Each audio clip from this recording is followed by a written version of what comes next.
On today's Locked On Giants podcast, we're taking a look at USC quarterback Caleb Williams. That's coming your way next on the Locked On Giants podcast. You are Locked On Giants, your daily New York Giants podcast. Part of the Locked On Podcast Network, your team every day.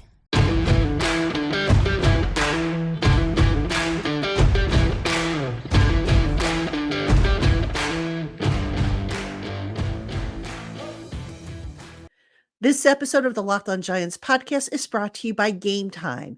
Download the Game Time app, create an account, and use the promo code Locked On for $20 off your first purchase.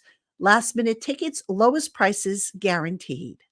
Hello, New York Giant fans, and welcome to another edition of the Locked On Giants podcast, part of the Locked On Podcast family, your team every day. My name's Patricia Traina, P-Train, credentialed member of the New York Giants media for Locked On and, of course, for Giants Country over on the Fan Nation Network. And I want to send a special welcome to my everydayers, my Blue Crew community members, my newcomers, and everybody in between. You are all appreciated and loved by yours truly. Thank you for making us your first listen of the day. Or if you watch on YouTube, your first watch of the day.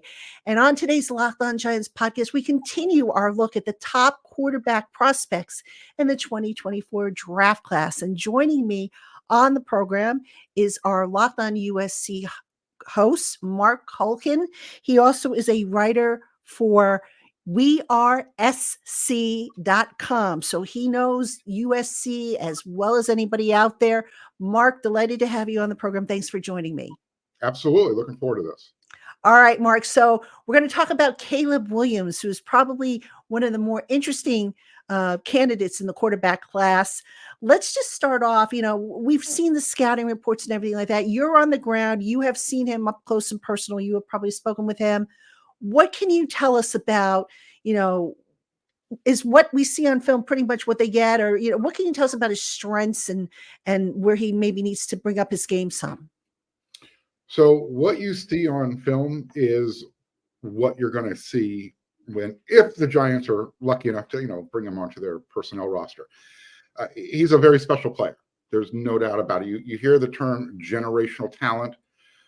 Caleb Williams checks off that box. His ability to make every throw that a quarterback needs to make, whether it doesn't matter which hash mark you're on, he can make that throw, and he can also throw deep with ease. He's got the arm strength, but he has what Travis Dye deemed as magical feet. Travis Dye, plays for the Jets. I understand that, but for his 1 year that he played with Caleb Williams with the Trojans, what Caleb Williams can do is extend plays. And so when things break down, that's almost when he becomes a better football player. He is literally a human joystick. Yeah, generational talent. If you need someone to make a play, you want the ball in his hands. And if you give him protection, he will pick you apart. Just a really good competitive quarterback. He hates to lose to anything. Tic-tac-toe, you name it, he's going to win. He wants to win. Dodgeball, doesn't matter. Based on, the film that he's put out there, is there a particular game or two that you would recommend, Giant fans to maybe go back and look at that you think encapsulates everything that Caleb Williams can bring to the table? Sure. I would definitely go back to his Heisman season film. You can go back and look what he did in the Notre Dame game. That probably seized the Heisman Trophy for him. He did everything you need to do, throwing the ball, running the ball. You can go back to even last year where the record wasn't as good as the previous season, but you saw him starting to take a little bit more control, wanting to be the leader on the field, and maybe the results were a little mixed. You started to see a little bit of growth with Caleb Williams.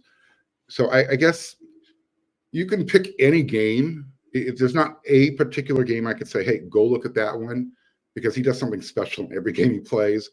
But if you really want to encapsulate who Caleb Williams is and what everybody is like, oh, wow, I need him on my team, go to the USC versus Notre Dame game 2022. You'll understand. Okay. Obviously, throughout his career, he's had different systems he's played in, first in high school, then when he got to college and stuff like that.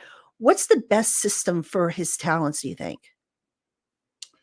I don't know if there's a system. I've never been a believer in system quarterbacks. Caleb is the type of person, he's very, very smart, very intelligent, very intuitive. So I don't think it really matters. Every quarterback, I think, wants a strong offensive line, a good running game to support that, and good receivers on the outside. Caleb Williams, if you give him all of those tools, you're probably creating somebody who's going to be really difficult to beat. Caleb Williams, at this point of his career, is already being compared to Patrick Mahomes. But at this point of Caleb Williams' career, he's more refined than Patrick Mahomes was when he got to the NFL.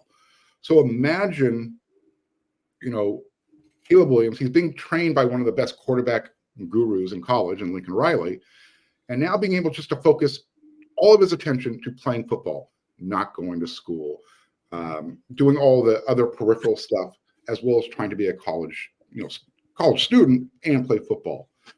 So I'm not worried about what system he goes into. He'll adapt. He wants to win. That's the bottom line. Do you want to surround him with players who aren't at his level? He'll help them rise up. But I don't know if you want that from a rookie quarterback. I don't know if anybody's ready to do that in the NFL. Right, right. In terms of, the core traits that, most scouts look for in a quarterback, amongst them play strength, processing time, the mental aspect of it. How does Caleb stack up in some of those core traits? I think if that's the one thing I would say he needs to work on is recognition. This past season, there was some concern. People were questioning, why is Caleb holding on the ball so long? And it's sometimes if he sees too many defenders, maybe flooding the defense, he might not have that confidence to throw it in a tight window. So again, I'm really cherry picking. I'm really nitpicking here. I don't know. Again, I don't know if there's certain traits that NFL GMs want to look for. From what I understand, they want to find out, who's going to be a leader, who's willing to compete and do what's necessary. Again, all three of those boxes are going to get checked off with Caleb Williams. Did you know that even if you have a 401k for retirement, you can still have an IRA? Robinhood has the only IRA that gives you a 3% boost on every dollar you contribute when you subscribe to Robinhood Gold. But get this, now through April 30th, Robinhood is even boosting every single dollar you transfer in from other retirement accounts with a 3% match. That's right, no cap on the 3% match. Robinhood Gold gets you the most for your retirement thanks to their IRA with a 3% match. This offer is good through April 30. Get started at robinhood.com/boost. Subscription fees apply. And now for some legal info. Claim as of Q1 2024, validated by Radius Global Market Research. Investing involves risk, including loss. Limitations apply to IRAs and 401ks. 3% match requires Robinhood Gold for 1 year from the date of first 3% match. Must keep Robinhood IRA for 5 years. The 3% matching on transfers is subject to specific terms and conditions. Robinhood IRA available to U.S. customers in good standing. Robinhood Financial LLC, member SIPC, is a registered broker-dealer. The LA market is pretty big as it is. The New York market is, I think, the biggest one. Yeah. It's very unforgiving. That being said, how much of an advantage do you think Caleb has if he were to come to the New York market, or do you think it would be an adjustment for him? Because literally, I mean, there's like a gazillion people scrutinizing him on the media. The fan base can be unforgiving. And already there's been some questions from fans who see him, go into the stands and spend a moment with his mother, which, personally, I didn't care. If he did it, great. I don't care. I don't think any less of him. But there are people that are worried about that. So how do you think he might take to the New York market if he were to come here? Yeah, that's a valid question. I've questioned I don't want to say his leadership style. There have been times where, he might not have been emotionally ready for the moment. You brought up the him being captured in his mom's arms. I think at that time, it was because he's so competitive and because there was so much pressure on his shoulders to lead a team that had some flaws. I think when they lost that game, it was that moment where it was just like it was just a release, and his mom was there. So to your question, though, yeah, I think there is some legitimate concern that if Caleb can't handle that kind of pressure playing at USC, how is he going to handle the media playing in New York for the New York Giants or any? You could say that actually for any NFL team, but especially in a big media market where places like New York and Philadelphia, Chicago. The media isn't as forgiving as some say the LA market is. It can be tough out here. Don't get me wrong, but it's not like the New York market. There's no comparison to that. Yeah, it's pretty brutal out here. It can be at any rate. There's also been some reports, Mark, that Caleb at times marches to the beat of his own drummer. There were some reports that he wants to go to a certain team, that he wants ownership stake. I'm sure that was a false report, obviously. Some people have knocked him because he prefers to get manicures. I mean, there's a lot of criticism coming at him for things other than football. What can you tell us about the real Caleb Williams? Is he a prima donna? Do you worry about that, or is that just all overblown and just created manufactured fiction? Yeah, I don't know.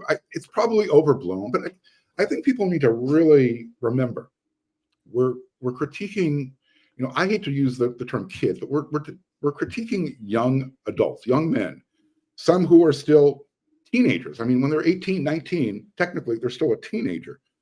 So there is some, validity to it that, does Caleb march to the beat of his own drummer? When you have that type of pressure and you're constantly being critiqued, I think, yeah, you are going to do things a little bit differently. He's used the phrase, I'm not a businessman, I'm a businessman. So yeah, you do look at things differently. Ask the question again, because I have an answer, but I kind of jumped off my train of thought there. Yeah, I'm just wondering if it's been said that he kind of marches to the beat of his own drum, and he's drawn criticism for that. There was the report that he wanted an ownership stake, that he wanted this, he wanted that, and I'm just asking, is that just overblown, or is that kind of a coping mechanism, if you will, given that he's in such a high profile spot at this point in his life? I think it's overblown. And again, for over a year, when you've been told you're going to be the number one overall draft pick, and everybody's watching you and looking at, all right, how can we break him down? And this is where it happens, is between now and the NFL draft is where are the weak links in Caleb? Again, we're talking about someone who's still in college as we speak, and is coming out early to be in the NFL. So, again, I think it's overblown. But again, it's the culture we live in today. Everything is hyper-focused. Everything is right there for you on Instagram, on Twitter, on X. You see everything right away. And everybody has an opinion about it. Some of it's right, some of it's not. I have an opinion about a lot of things. Sometimes I'm right, sometimes I'm not. This is what Caleb's going to be dealing with, especially if he ends up in New York. What's his favorite restaurant? Why is he going there instead of going there? It's those types of things. Does Caleb spend too much time by himself rather than with his team? From the outside looking in, people might say, well, Caleb is kind of a loner. He's an introvert. You ask his teammates, there's not a better leader in the locker room. So again, it's all open to interpretation. So staying on that theme for a moment, What is the real Caleb Williams like, as far as behind the scenes, his preparation, how he interacts with the coaches, his teammates, what kind of person is he? Well, again, he keeps everybody at a guarded distance, and I think it's for a reason. He's protecting himself. Doesn't want to be taken advantage of. So what we see in practice, what we're allowed to see in practice, which is very little. Again, he's a leader. He's always one of the first guys out there. You finish, what I call the skip and stretch, their conditioning session. Once they break off into their position groups, he's racing. He wants to see, all right, that's the fastest guy on the team. Let's race to get over there. It's those types of things that people gravitate towards. People want to be around winners, and I think Caleb Williams epitomizes wanting to be a winner. So as far as that type of leadership, you're not going to see it from the outside unless you're part of the team.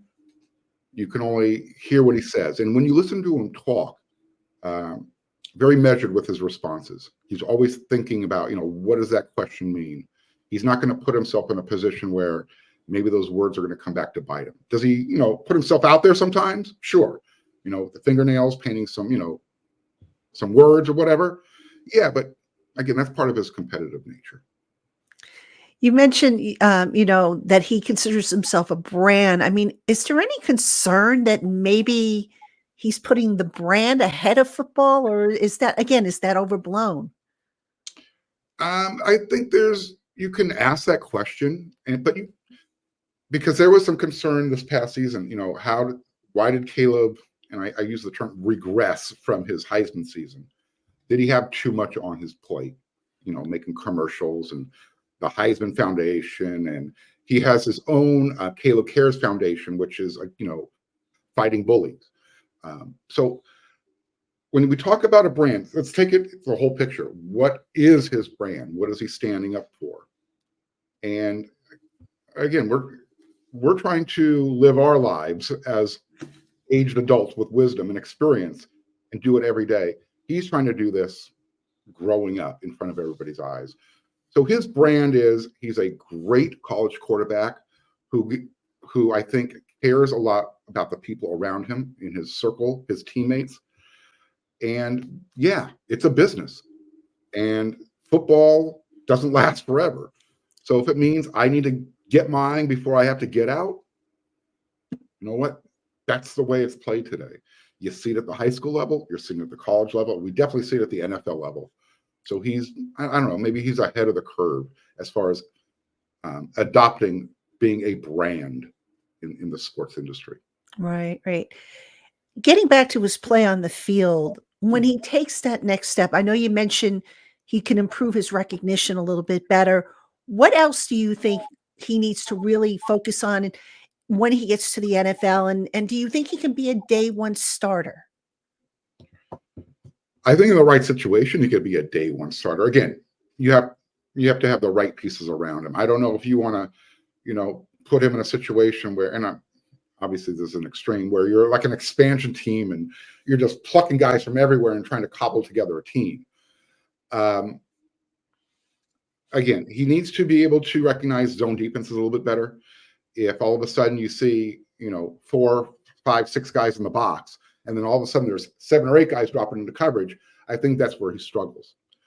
But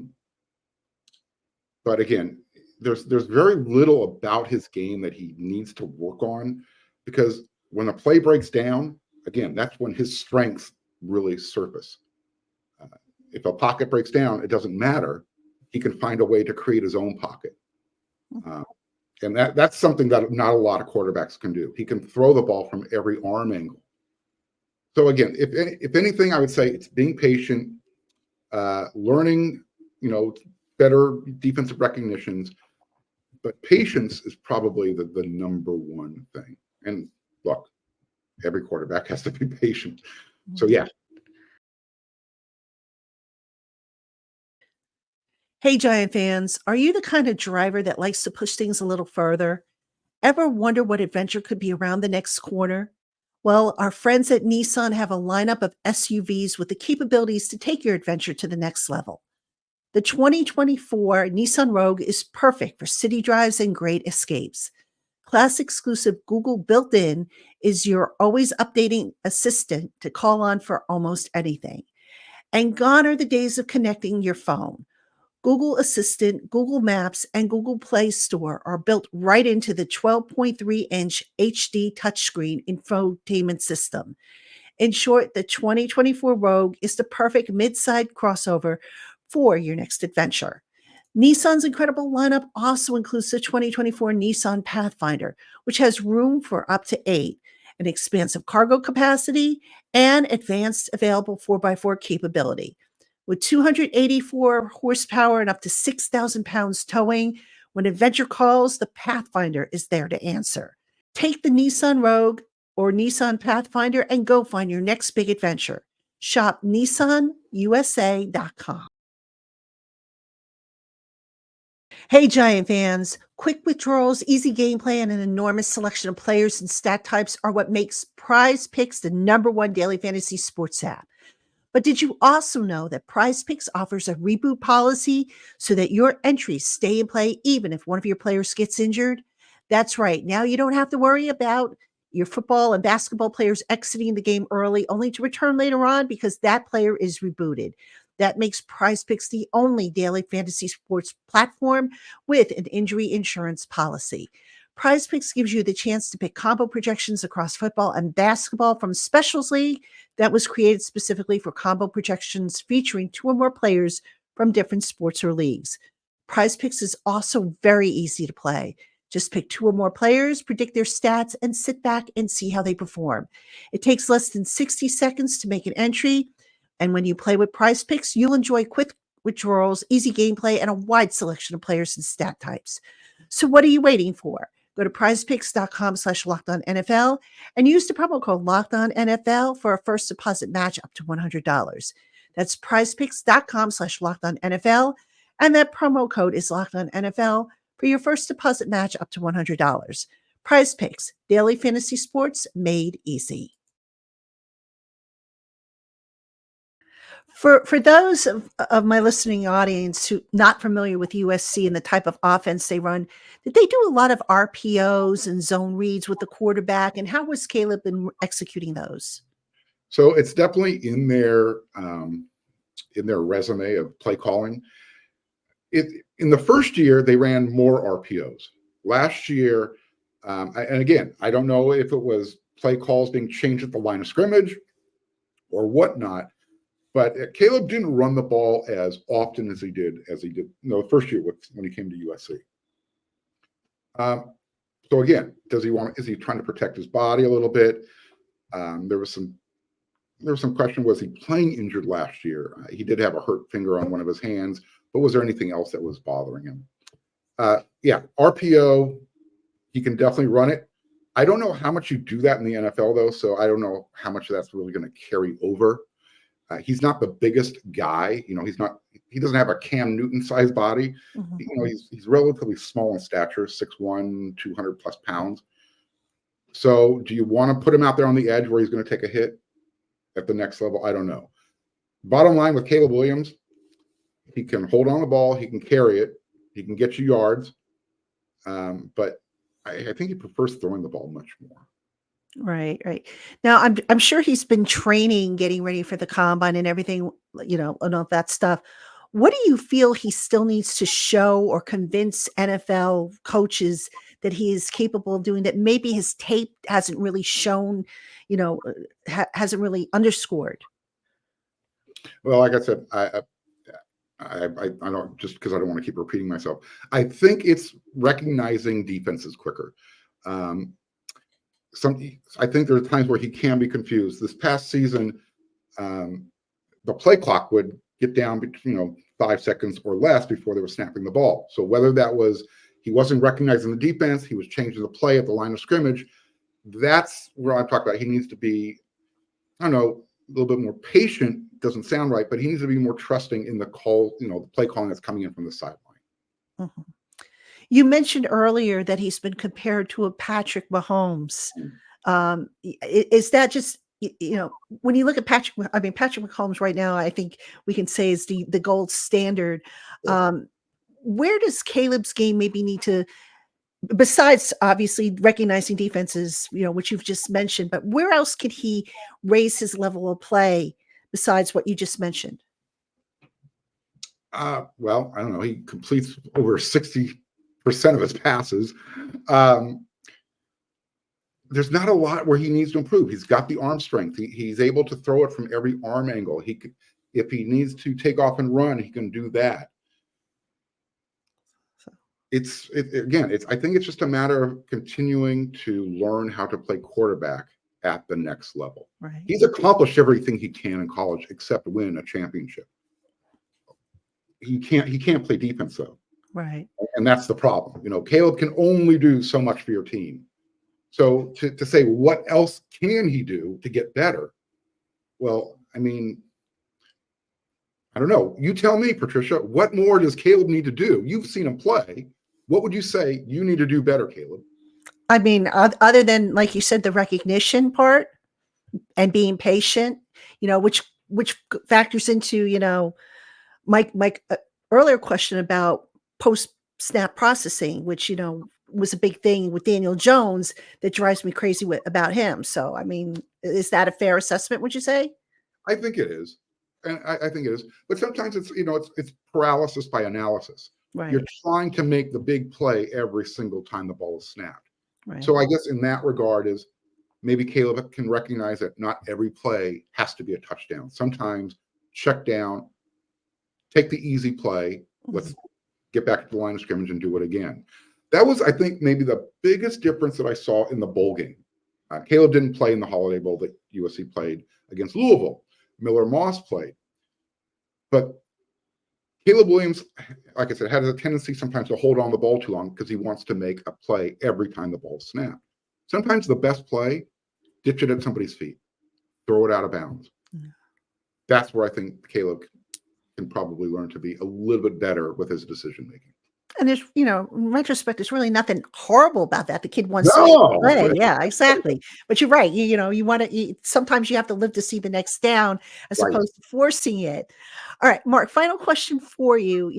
What is something that maybe isn't as readily known about Caleb outside of the USC market that people are going to just be absolutely blown away once they learn this about him? So as competitive as he is, he's very, I think he's an introvert. He really keeps to himself. After a loss, a question came from the meeting, how do you deal with losing? And it kind of caught people by surprise. I'm going to go home and curl up under the covers with my puppy. That's who Caleb is. He's just he's his own person. He's going to deal with things his own way. He'll take advice. Mm-hmm. And I think I'm similar in certain situations. When I don't perform up to a standard, I don't want to be around anybody. I just want to be by myself. Let me figure it out. And then I'll go back and I'll get back with my teammates and we'll go figure it out together. But if I don't know what's wrong with me, somebody else can't tell me what's wrong. I have to figure it out first. And I think that's where Caleb comes from. And that's maturity, if you think about it. Absolutely. He is definitely mature. Even though some of the things that he does comes off as immature, again, I'm a big picture guy. You can stand back from back here and go, wow, that looked really, really good. But the closer you get, you go, oh, it's not that great. Yeah. But it's about the big picture. And Caleb is a big picture person. Yeah.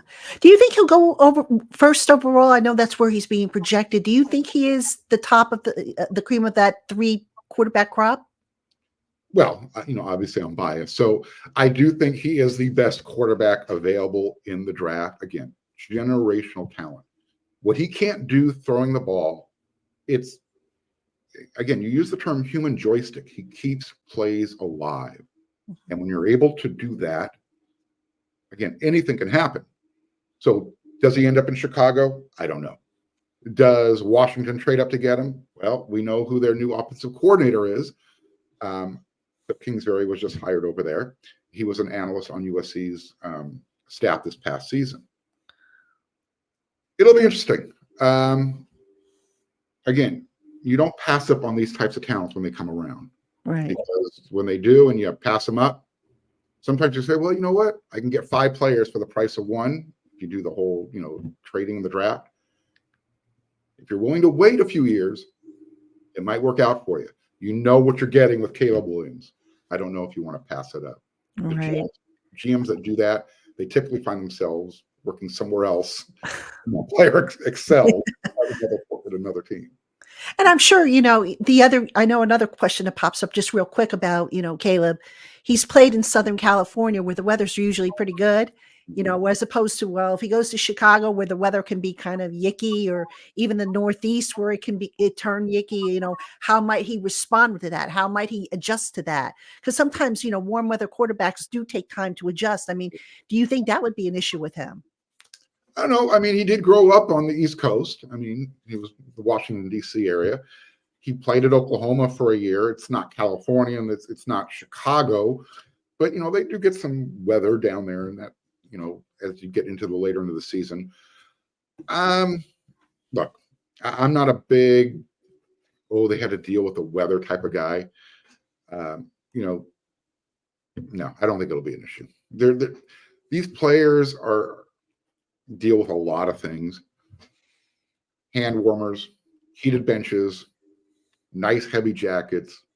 They'll be fine. I mentioned that only because, when in the NFL, the playoff game, the Dolphins having to go to Kansas City playing in record cold temperatures. And a lot of people made a big deal about that and said, Tua struggled because of the cold weather. So I just was curious, if that's really a thing. I mean, to me, I think what really bothers a quarterback more than anything, it's not the cold, it's not the heat, it's the wind. Yeah. So as long as it's not 60 miles per hour gusting winds, I think he'll be okay. Yeah. I mean, CJ Stroud, he's coming up as one of the best quarterbacks in the NFL right now. I remember watching him play a game at Ohio State. I think it was at Northwestern, and the winds were just howling. Mm-hmm. He couldn't throw the ball 10 yards. He's got a really strong arm. Yeah. So again, I don't think weather, as far as snow or rain, heat, I don't think it has anything to do with it. Just the wind is what bothers. Right.